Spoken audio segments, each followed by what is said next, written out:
What is going on, guys? I hope you're having a wonderful day today. Today, we're going to be looking at Vivek Ramaswamy. No, wait. Said that completely wrong. I butchered that. Pretty sure I did.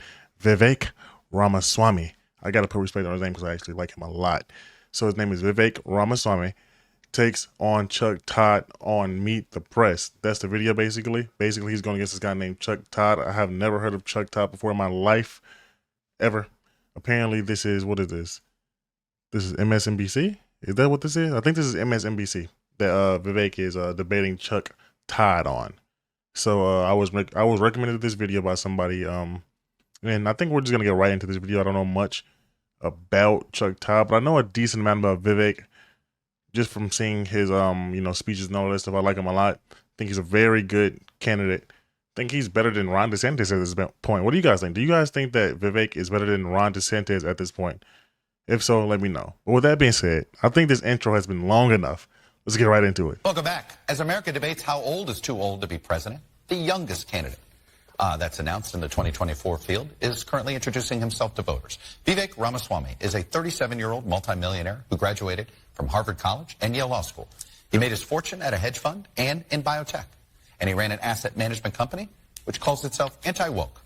A first-time candidate for political office, he says he has plans to start an anti-woke cultural movement. We're in the middle of a national identity crisis. That leaves a vacuum in its wake. And when you have a vacuum that runs that deep, that is when poison fills the void. Pick your favorite one.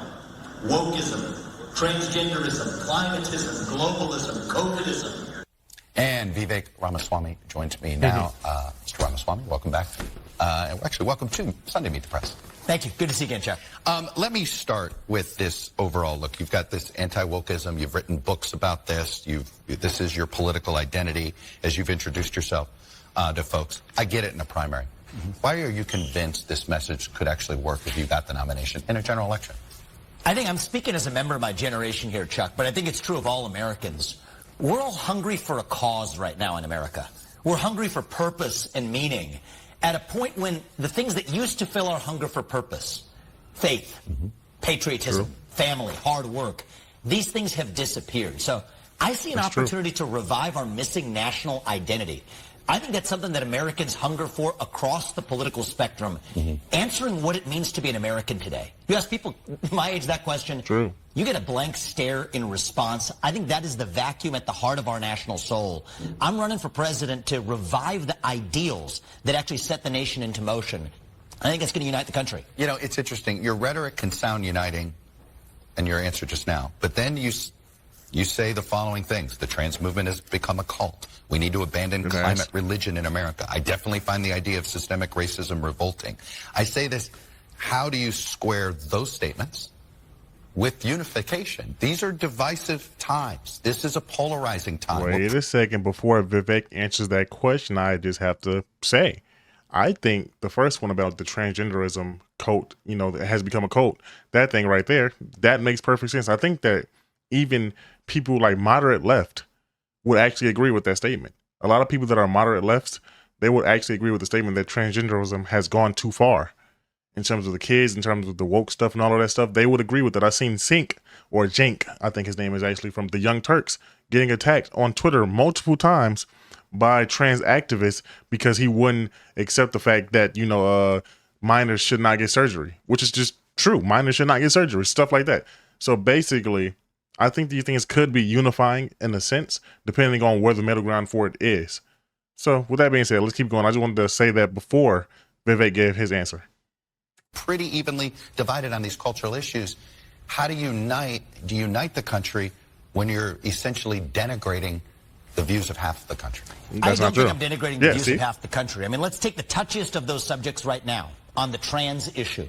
I think that when a kid says that I'm born into the wrong body, that my gender doesn't match my biological sex, more often than not, that is a case of a mental health disorder. That doesn't mean you disrespect that person. It means they're crying out for help. I met with two young women who regret the decisions they made, going through double mastectomies, one a hysterectomy, chemical intervention, now trying to teach kids across the country that when you're struggling inside, going through adolescence, yes, that involves some struggle. We live in a cultural moment today where adults are affirming that confusion rather than actually treating them compassionately. That's What did I just say? I'm so glad. See, I love this guy. I really love this guy as a candidate. And I think that if Trump wasn't in office, I would just vote if Trump wasn't running, I would easily vote for him. Me and him are like on the same wavelength in terms of a lot of these issues. Simple as that right there. He just explained exactly what I was explaining right there before he even explained it. So that's what I'm saying. See? cruelty. You ever talk to parents that have a kid who's going through this?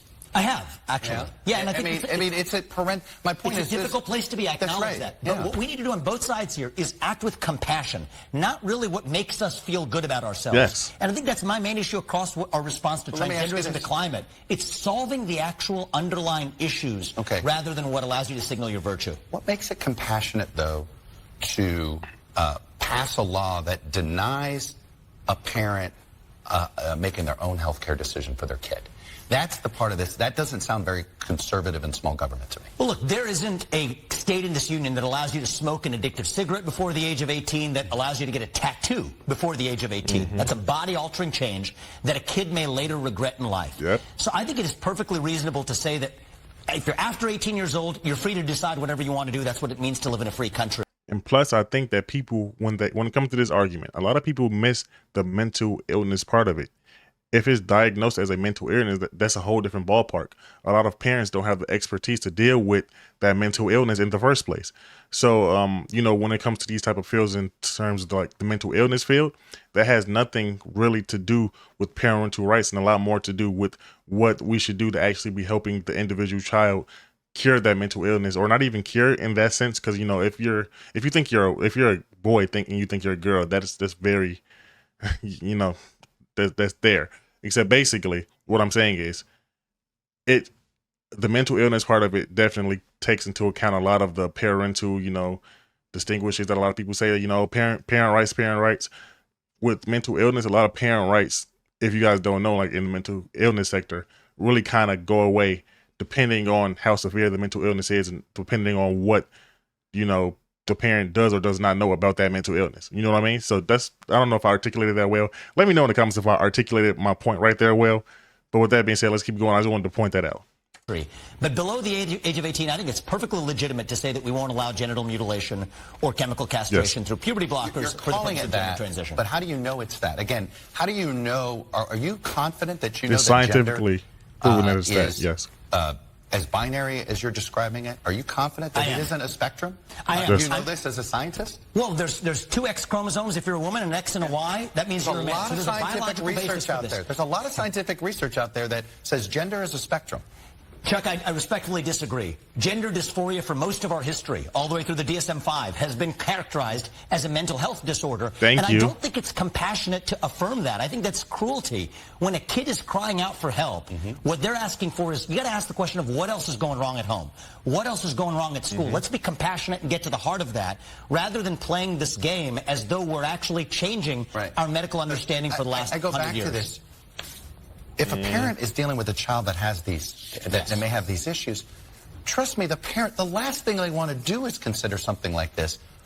But if that is what they think could help their child pursue happiness, or they're not to kill themselves, why take away that option? Again, why shouldn't it be up to the parent? So part of why parents now suddenly feel that way, let's ask ourselves that, Chuck, is we've created a culture that teaches parents that they're being bigoted or that they're bad people if they don't actually take those steps. So part of what I think is, listen, gender dysphoria, for the rare few people who have suffered it, is a condition of suffering. My question is, why on earth are we going out of our way to create even more of it? And there's no doubt that the cultural... Thank you. This man is amazing. I don't care what anybody says. This man is amazing. Thank you. That's what I'm saying. Why are we going out of our way to affirm delusion? That is not right. I don't care what anybody says. That is not right in any shape or form. That is not right. Movement in this country, even education, is creating more gender dysphoria. If it's a condition of suffering, let's not create more of it. That's what we're doing. Let me ask you about the Disney dust-up with Ron DeSantis. On one hand, I assume you agree with pushing back at Disney the way Governor DeSantis has rhetorically. But is there a point where you think it is too much to use government to punish business? Here's where Ron DeSantis really lost it here. He's Yes. gone on the wrong path. I'm glad. He claimed, and this part actually sounded good to me, Disney should have never had crony capitalist lobbying-related privileges in the first place. Here's the part he doesn't mention. One of those crony capitalist privileges was, and I think the most relevant one, was codified into law by none other than Ron DeSantis in 2021. So Florida passed this political anti-discrimination statute, which I applauded at the time, said if you operate internet companies, this includes streaming services like Disney does, that you can't engage in viewpoint discrimination. Now here's the funny, dirty little secret of that. They wrote into a last-minute exception into that law for anyone who also operates a theme park more than 25 acres in the state of Florida. That's crony capitalism. And so the irony is Ron DeSantis, who's now railing against crony capitalism and rolling that back, was the one who actually passed that into law for the case of Disney. So I think that undermines the credibility of his crusade. Wow. I prefer to get to root causes rather than doing political stunts. Let me ask you about the idea of cancel culture, because I feel like, If you guys want to know my opinion on that, I do think that it was kind of weird that Ron DeSantis used the government's power to close down Disney. You know, on one hand, I don't agree with the ideology of them, but on the other hand, I do not think government should overreach with their power. I don't know what you guys think about that. I think if you're conservative, or if you're a Republican specifically, I guess at that point, not necessarily conservative, but Republican in name, then you probably would, I think, tend to agree with me that less government is good, and that Ron DeSantis doing that was bad. Unless I'm missing something, I don't know if I'm missing something with that. I just didn't agree with that. And I like Vivek's point right here that Ron DeSantis was actually a part of Disney creating this crony capitalism society that they're a part of right now. So I don't know. the criticism that the right was making of the left 2 years ago, that it looks like some on the right are embracing cancel culture. I think Bud Light. I think about the transgender representative in Montana who was basically kicked, not allowed to speak on the floor. Do you think some of this is going too far? So look, I'm an opponent of victimhood culture, cancel culture, you name it. I've written a book about this. I do think that the way the culture war ends is not with a bang, but with a whimper, where both sides get infected by those same norms. You think the right's been infected by this? One of the things I say to conservative audiences across the country is we have to be the party of free speech and open debate. We can't be the party that says, I won't talk to, I'm here talking to you on NBC. There's other candidates in this race that say they won't talk to NBC News. Ron DeSantis is one of them. There you go. I go to college campuses where other candidates refuse to go. So I think we've got to practice what we preach. I'm in this race as a millennial, as a young person who's lived the American dream, to actually walk the walk when it comes to free speech and open debate. And yes, I would like to see other Republicans rise to that occasion and do. Okay, right there. I wish Vivek called him out. What's his name? Chuck Todd. I wish he called out Chuck Todd right there, saying, hey, it's a difference between a boycott and cancel culture. A actual boycott, meaning I will not spend my money at this place because this place does not represent the values that I represent anymore. That's not cancel culture. What the Republicans did and what the conservative people did with Bud Light, that was not cancel culture. Now, the other stuff, I don't know. But Bud Light specifically, I do not think that was cancel culture. Cancel culture is a man saying something like, hey, you know, I think fat people need to lose weight. And then, you know, all of these, you know, fat phobes or whatever, you know, like the fat, you know, what do you call them? You know, whatever, you know, like the fat people just say, hey, I'm going to call up to your job and I want to get you fired. Oh, yeah, the fat activists. That's what I'm going to call them. Activist is the word I wanted to use right there. Basically, hey, I'm going to call up to your job and get you fired because I don't think that was a good opinion that you made. That's cancel culture.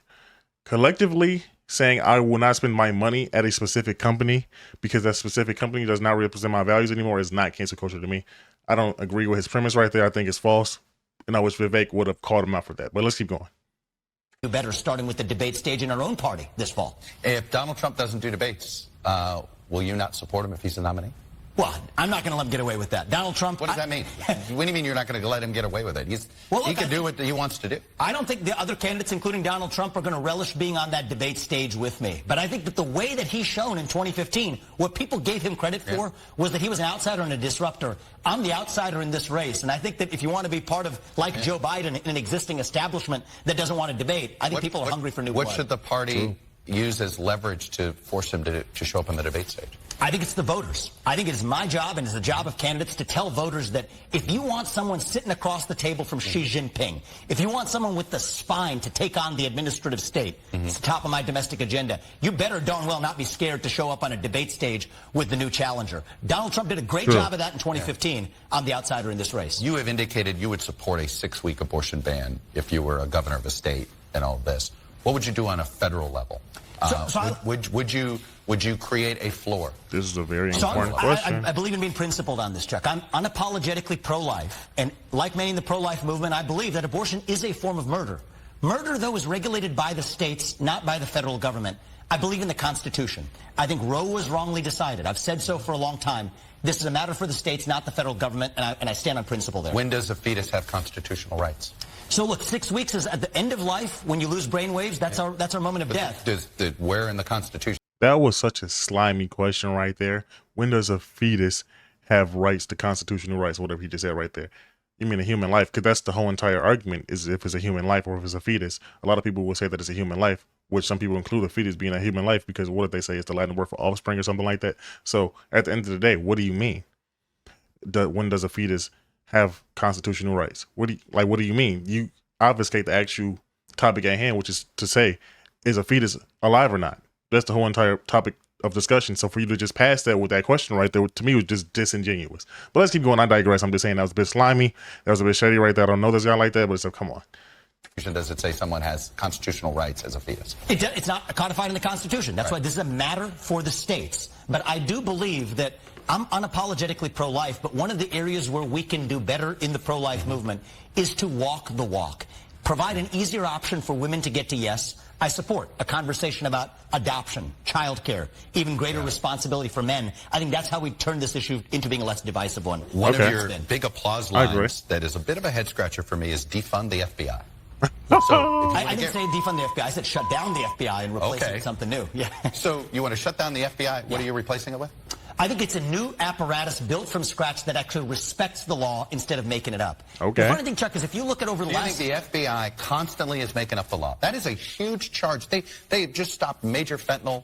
Been able to get rid of. I mean, there's a lot of work the FBI does. I think other than respond to complaints from elected officials who don't like investigations. Well, actually, if you look over the course of the last 60 years, J. Edgar Hoover, what he did to Martin Luther King, that was an affront. It's still the J. Edgar Hoover FBI that people walk into down the street here in Washington, D.C. And I personally believe, as somebody who's running to actually run the executive branch of the government, when you have a bureaucracy whose culture becomes so ossified, every once in a while you need to turn it over. And I think that, yes, we need federal law enforcement, but that institution has, in a bipartisan way, become so, I think, ossified in its own norms, in its own corruption, that we need to rebuild it from scratch and have something. So you're going to replace the FBI with a new FBI? Well, with a new institution built from scratch to carry out federal law enforcement, because the existing FBI, the people who work there, have worked there for so long that actually they're going to be getting in their own way. I think that that's actually important. And by the way, I also support. It does sound like you're just replacing the FBI with the FBI. FBI. Well, the problem is there's people who have worked there for decades. And so what I say is, if I'm the U.S. president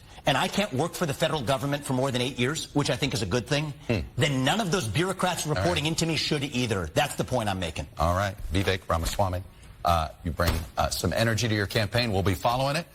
Thanks for coming on. And Wow. Okay, that was a pretty good debate right there. A pretty good interview by Chuck Todd. You know, he did a couple slimy tactics right there, but all in all, I think it was reasonable. I think it was good right there. Vivek is a very impressive candidate. I don't know if you guys understand how much I actually really like this guy.